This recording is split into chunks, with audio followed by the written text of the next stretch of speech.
हम बात कर रहे हैं रामपुर मनियाराम की एक ऐसी शख्सियत से जो किसी पहचान की मोहताज नहीं है, जिनको कस्बे नहीं बल्कि दूर दूर जाना जाता है। वो हर तरीके से रामपुर की जनता की सेवा कर रहे हैं। आज हम उनसे कुछ सवाल करेंगे, कुछ अच्छे सवाल, कुछ तीखे सवाल। तो कुलदीप गोयल साहब, आपका मानव जगत लाइव में स्वागत है। धन्यवाद आपका। तो आप ये बताइए कि आप रामपुर मनियाराम में व्यापार मंडल में किस पद पर हैं? व्यापार मंडल अध्यक्ष रामपुर मनियाराम। इससे पहले भी आप कुछ रहे हैं? मैं लगातार सन 90 से व्यापार मंडल अध्यक्ष हूँ। मैं किसी पार्टी या सत्ता का कभी कोई अध्यक्ष या कोई पदाधिकारी नहीं रहा हूँ। किसी पार्टी से मेरा कोई ताल्लुक नहीं रहा। तो कुलदीप गोयल साहब, आपने रामपुर मनियाराम से नगर पंचायत अध्यक्ष पद का चुनाव भी लड़ा था। हाँ, सन 95 में जो है चेयरमैन के लिए चुनाव लड़ा था। उसमें मात्र थोड़ी सी वोटों से हार गया था। उस समय मैं नया लड़का था, बाहर से आया हुआ था, तो चुनाव की मुझे ज़्यादा जानकारी भी नहीं थी। तो जो चुनाव लड़ रहे थे वो बड़े बड़े जो है पुराने योद्धा थे। अब वो फिर भी है कि रामपुर की जनता ने मुझे बहुत वोट दिया, बहुत प्यार दिया, दे रही है। तो उस समय में सन 95 में भी मात्र थोड़ी वोटों से हार।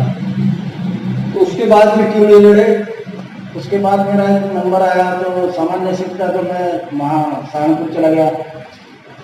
फिर मैं अनिल अग्रवाल को चेयरमैन के चुनाव में लाया। 6 महीने से तैयार करने में लगे। फिर मैंने उसे चुनाव लड़वाया तो जीत गए, क्योंकि मैंने रामपुर छोड़ दिया था उसे। फिर दोबारा आया तो बैकवर्ड महिला बैकवर्ड सीट जनरल नहीं रही। जनरल नहीं रही।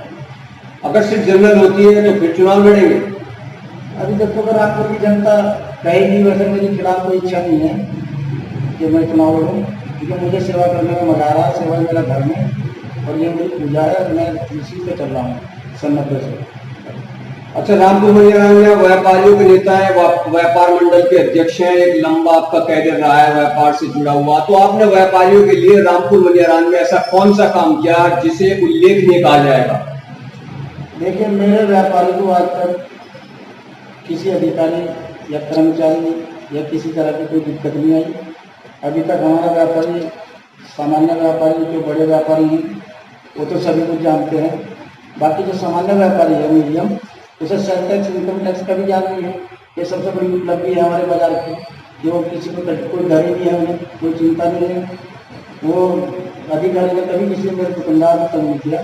तो मैं मानता हूँ कि रामपुर पहला कस्बा है कि जिसके अंदर आकर के कभी किसी अधिकारियों ने किसी दुकानदार को परेशान नहीं किया। अच्छा, रामपुर मनियाराम में व्यापार मंडल में गुटबाजी भी है? कोई गुटबाजी नहीं है। और नेता लोग हैं बेचारे, में से जो परेशान रहते हैं। कुछ लोग हैं ऐसे जो दुखी हैं बहुत ज़्यादा, उनकी रोजी रोटी नहीं चल पा रही, तो वो कुछ ना कुछ खड़ा करते रहते हैं मेरे खिलाफ। में लगभग 30 साल से एक ही चीज़ झेल रहा हूँ। मुझे किससे कोई मतलब नहीं मेरे खिलाफ क्या छाप रहे, क्या डाल दे। मैं कभी व्हाट्सएप वाला मोबाइल भी नहीं रखता हूँ, सादा मोबाइल रखता हूँ। ना मैं किसी के खिलाफ बोलता, मेरे खिलाफ कोई क्या कर रहा है मुझे फुर्सत भी नहीं, ना मैं सोचता, ना मैं टेंशन लेता। क्योंकि मेरा धर्म एक है, सिर्फ इंसान की सेवा करना। मेरे बाजार का मैं अध्यक्ष हूँ और सेवा में पूरे कस्बे की, पूरे नगर की और पूरे क्षेत्र की। दो समस्याएं देखने को मिल रही हैं। एक तो यह है कि व्यापार पूरी तरह ठप रहा, उन पर किराया चढ़ता रहा। दूसरी तरफ बिजली के बिल भी आ चुके हैं। तो जब व्यापार नहीं हुआ, पैसा नहीं कमाया गया, तो आखिर ये दोनों समस्याओं का समाधान कैसे होगा? आप इसे कैसे देखते हैं? देखिए, जैसे प्रधानमंत्री जी ने बोला कि अभी किराया, लॉकडाउन का किराया माफ़ किया जाएगा, बिजली के बिल माफ़ किए जाएंगे।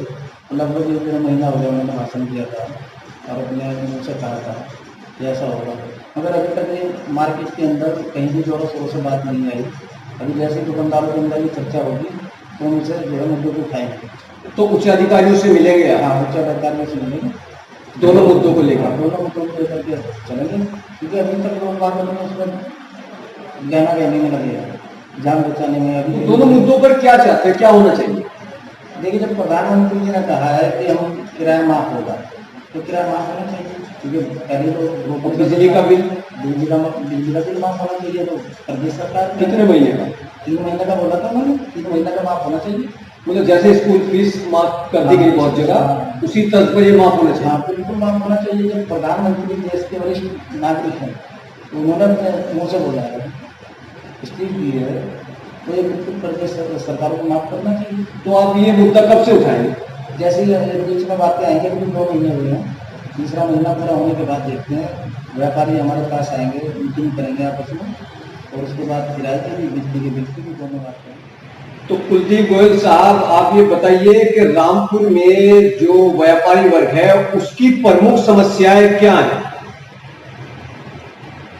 देखिए, हमारे व्यापारी की खास समस्या तो नहीं है, क्योंकि तहसील भी साथ में है, कोई दिक्कत होती है तो हम एटीएम साहब से मिल लेते हैं। और बस हमारा ये था कि मेन रोड ये हाईवे बन जाए, इस पर काम लगा हुआ है, बिजली अच्छी चल रहा है, बड़ा बिजली घर बन गया तो बिजली की भी समस्या खत्म है हमारी। तो मुख्य कोई समस्या ऐसी नज़र नहीं है फिलहाल, और जब होगी तो हम बिल्कुल बताएंगे। लॉकडाउन के दौरान सभी को, किसान हो, स्टूडेंट हो, मजदूर हो, सबको परेशानी उठानी पड़ी किसी ना किसी तरीके से, व्यापारियों को भी परेशानी उठानी पड़ी। तो आपको लगता है कि रामपुर मनियाराम के व्यापारियों को भी कुछ दिक्कतें पेश आई? हाँ, दिक्कतें तो आई हैं। कैसी दिक्कतें? दिक्कत तो यह है कि कुछ लोग हमारे उसको चले गए थे, फाइनेंस को भी है, ब्याज का पैसा लेके चले गए हैं, मगर आपदा है, दुनिया मर रही है, तो सबने सब्र किया है, अभी जो हो रहा है ठीक ही हो रहा है, ये हमारे लिए है। मान लिया कोई रास्ता नहीं था, अब भूखे को रोटी नहीं मिल रही, तो दुकानदार की दुकानदारी कैसे चलेगी? फिर भी रामपुर का पूरा रामपुर प्रशासन ने मेरे अंदर में दे रखा था, पूरी व्यवस्था मेरे अंदर में थी, 200 गाँव और ये पूरा नगर। तो हमने कोशिश की, होम डिलीवरी थी, किराने की, परचून की, दूध की, हर चीज़ की होम डिलीवरी थी, मगर हमने कोशिश ये की कि हम घरों में सामान रखा है हमने, कि जो आदमी कुछ उधार, जिससे उधार चलता है वो उधार ले ले। तो हमारे रामपुर में महसूस में यही हुआ कि इंसान थोड़ा सा कैद रहा, बाकी हमारा रामपुर का आदमी बड़ा सुकून से प्रशासन का साथ दिया है, और हमेशा प्रशासन के साथ रहा है मेरा पूरा बाजार और पूरा रामपुर। अच्छा, लॉकडाउन से क्या व्यापारी वर्ग काफी पीछे चला गया है? हाँ, बिल्कुल गया है, अंबानी जैसे पीछे हो गए, 7वें स्थान से 17वें स्थान पर आ गए, वो तो छोटा दुकानदार है। मगर समस्या एक है ना कि महामारी है, तो हर आदमी के दिमाग में है कि जान बच जाए, पैसे का बहुत नुकसान है, हर चीज़ का नुकसान। जान बचाना पहली प्राथमिकता है, जान बचाना पहली प्राथमिकता, कारोबार बाद में है। कारोबार। तो जैसे व्यापारी वर्ग भी पीछे गया है और आप व्यापारियों के नेता हैं, तो सरकार से क्या चाहते हैं कि जिससे व्यापारी मजबूत हो? तो सरकार से तो हम यही चाहते हैं कि व्यापारियों को जैसा अभी 20 लाख करोड़ रुपया प्रधानमंत्री जी ने देश के लिए निकाला है, तो व्यापारियों की कुछ मदद करें, तो ताकि व्यापारी जो छोटा व्यापारी नहीं, अभी तक जो उन्होंने पैसा निकाला उसमें कुछ व्यापारियों को मिला है? अभी कोई जानकारी नहीं है कि अभी क्या हो रहा है, कैसे होगा, अभी जानकारी नहीं मिली है हमें से। स्टेट गवर्नमेंट से कुछ मिला? अभी तक कुछ नहीं मिला, व्यापारी को नहीं मिला, किसान को मिल रहा है। मैं एक किसान भी हूँ, मेरे खाते में 2,000 रुपये आए हैं, तो व्यापारी को मिलता है, अभी जानकारी भी नहीं है हमें, इसलिए होना चाहिए। तो व्यापारियों को क्या मिलना चाहिए? जो भी व्यापारी के दुकानदार के हिस्से में आएगा, 2,000 5,000 जो भी आता है पर दुकानदार, उसे ताकि थोड़ी मदद मिल जाए।